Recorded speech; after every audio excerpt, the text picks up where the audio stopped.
it's an interesting fact that when polls are undertaken in the European Union, sometimes the degree of support for the concept of the EU is not high in individual member states compared to what people think of national politics, and national politics doesn't often rate that high either.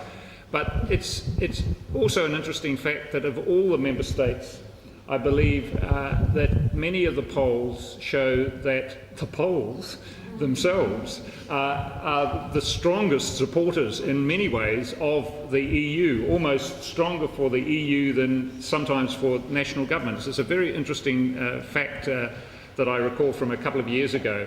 And one can understand when you really think about it and you think about Poland's position, why there is such strong support for the European Union. It's therefore with very great pleasure that I invite the Ambassador of Poland here in New Zealand, Beata Stoczynska, to speak to you. Thank you.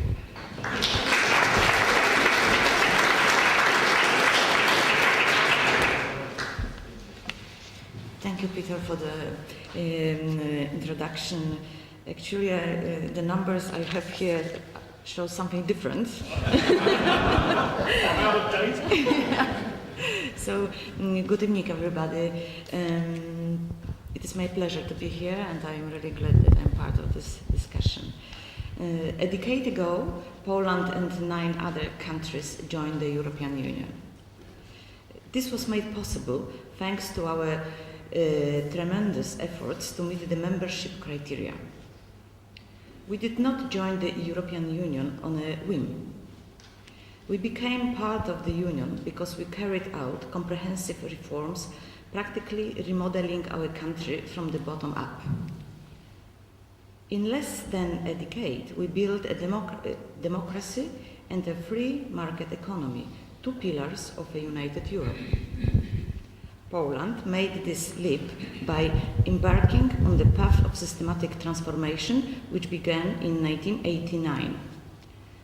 On the 4th of June, we will mark the 25th anniversary of the first pluralistic, partially free elections in our country, and the first polls in this part of Europe open to anti-communist candidates after decades of totalitarianism.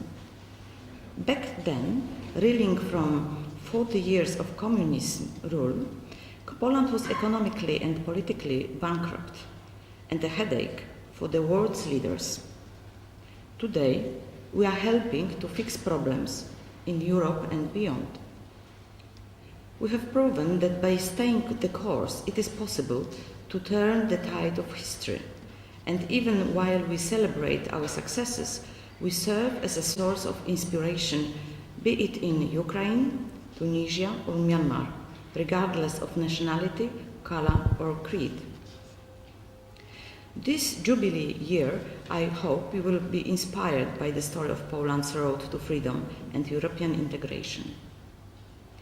This year, 25th of May, Poland for the 3rd time will vote in the European Parliament election.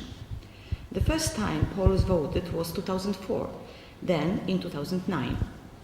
On the 25th of May, the Polish electorate will elect 51 members of the European Parliament compared to 50 in the 2009 election. This means that Poland will have 6% of the total seats in the European Parliament. Poland is divided into 13 electoral districts. The State Electoral Commission has confirmed that 12 committees registered candidates in all 13 constituencies. Last opinion polls from yesterday actually show 30% support for the Law and Justice, which is the national conservative political party in Poland, founded in 2001 by the Kaczyński twins brothers, Lech and Jarosław, now in the opposition. The Law and Justice Party is, in the European Parliament, part of the alliance of the European Conservatives and Reformists.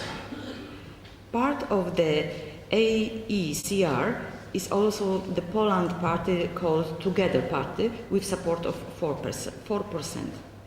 The second in the pool is the Civic Platform, a liberal, conservative and Christian democratic political party in Poland with support 28%. Civic Platform has been the major coalition partner in Poland's government since 2007 general election, with party leader Donald Tusk as a prime minister.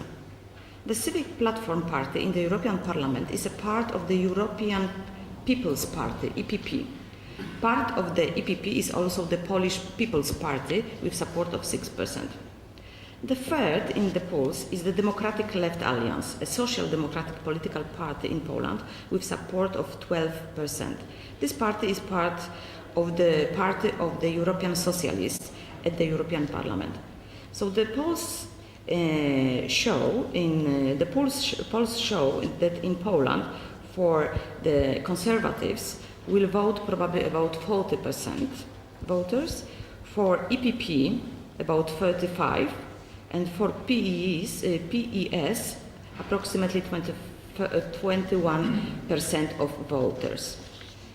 The turnout in this year's election is expected to be 20%. No more than 25. But actually in 2004 in Poland, the turnout was 20.9%, and 2009 24.5%. So it is not really a high support. Actually, I have to say that those elections are more popular between candidates than voters. Thank you.